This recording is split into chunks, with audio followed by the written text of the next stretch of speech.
particularly in the first half, but Chandler Jackson really seemed to be doing well in terms of getting just not having the ball stick and getting the defense to move side to side.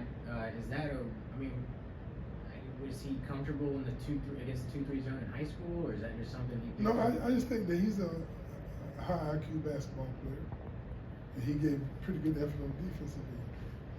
But you notice in the second half, about 2 minutes out, he was exhausted.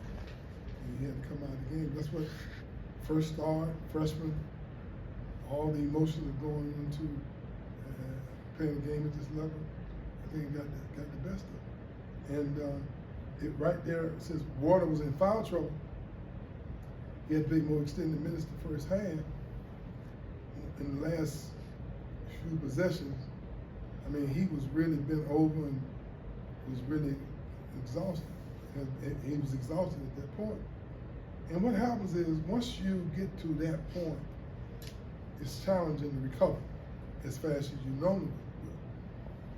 That's why we've always tried to go 4.5 minutes, because we anticipate that's when they needed a break in relation to how we like to play.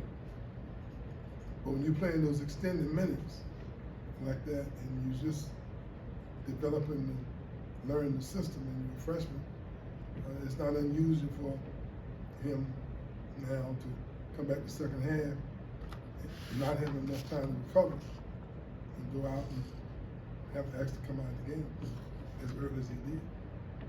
What did they do to take the lob away so much from the first half to the second half? They did nothing but the same thing they did the second half. The first half. We never got the ball into the paint, and it was wide open.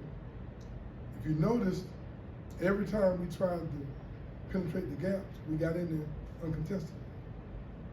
We just, for whatever reason, part of the game plan was to penetrate those gaps, and our guys were a little uncomfortable doing it. What do you think brought about passiveness or being uncomfortable? No, with I just that? think that, realistically, and it's not making an excuse, I'm answering the question as honestly as I can. We played this a couple zones this year. And I think our lack of experience of playing this zone kind of affected us a little bit. Even though you have practices against the green team, it's not like practicing against Syracuse zone defense. And to their credit, they executed it like they always do. One thing you know about Syracuse, they're always going to be who they are. Their zone defense is the same today, tomorrow, yesterday, and it will be that way.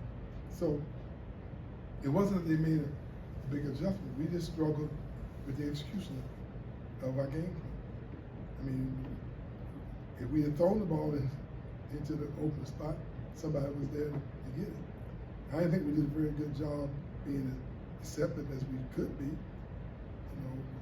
Cutting out to the baseline, flashing back into the middle, stepping out to the top of the key, going back into the middle. We weren't consistent with that. And that was a game that got away from us. I think down the stretch, you got to give them credit. They had more pause than we did. They got the ball inside, they drove and consistently finished in transition. And drew fouls. They got a tremendous shot block, I guess, in fifth in the nation, blocking shots, and I thought that kind of bothered everybody, except not Naheem, because we were going in there kind of moving the ball around and not going in and laying up high on the backboard. And he was contesting shots and he blocked quite a few. Coach Behan said their guard is about as good as anybody he's ever had at attacking the basket. Has he done that against other teams they played? Talking about Mintz, you're talking about Mintz, yeah. Mintz. What he does is unusual for a freshman. He has supreme confidence. And unlike most guys, he accelerates when he's driving. So either if you're not going full speed, most guys are kind of going 3/4 speed, trying to get their steps together so they can make sure they're gonna go off the right foot. He doesn't do that. He just blows and goes. And so if you're not on your horse, he's gonna get to the rim. He finishes with either hands. He's a mid-range player now. He'll end up being a three-point shooter, I think, before it's over. But he's a mid-range guy, and he really draws a lot of fouls, and he does as good a job as anybody at getting into the lane and backing your defense up. I think he has great potential. It seemed like those 3-point plays they had kind of took the life out of you guys a little bit, where it seemed like 4 or 5 of them. Well, I think that's what experience. We've been talking about that with our guys all year. You got to explode when you go to the basket. Now, I thought their 7-foot shot blocker deterred us a little bit. I thought that we played a little timid around the basket, and I thought they didn't have that same respect for our interior defensive players, and they went very hard at the basket and got a lot of 3-point plays. You mentioned down the stretch that there was a lot of effort and timidness, but from the first half to the second half, what was kind of the main difference you think for the outcome? I like the execution against the zone.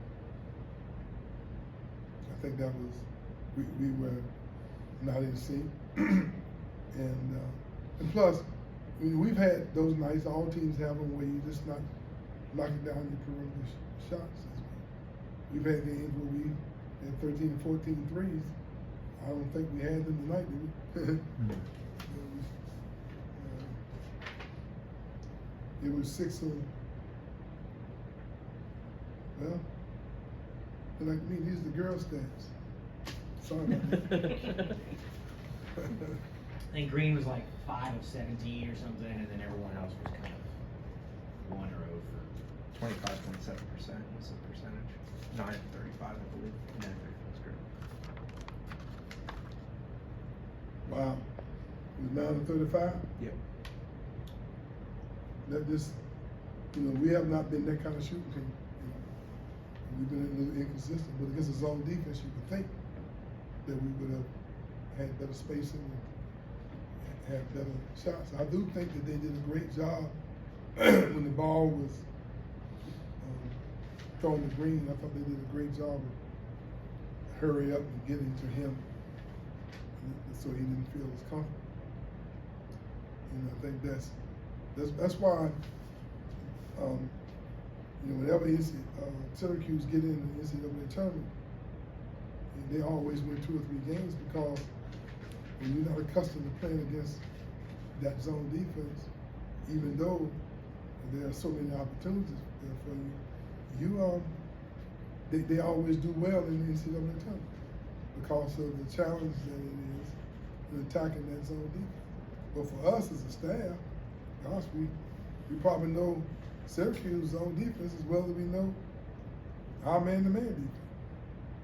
But it's one thing getting a new group of guys who have not played against it to continue to keep executing properly.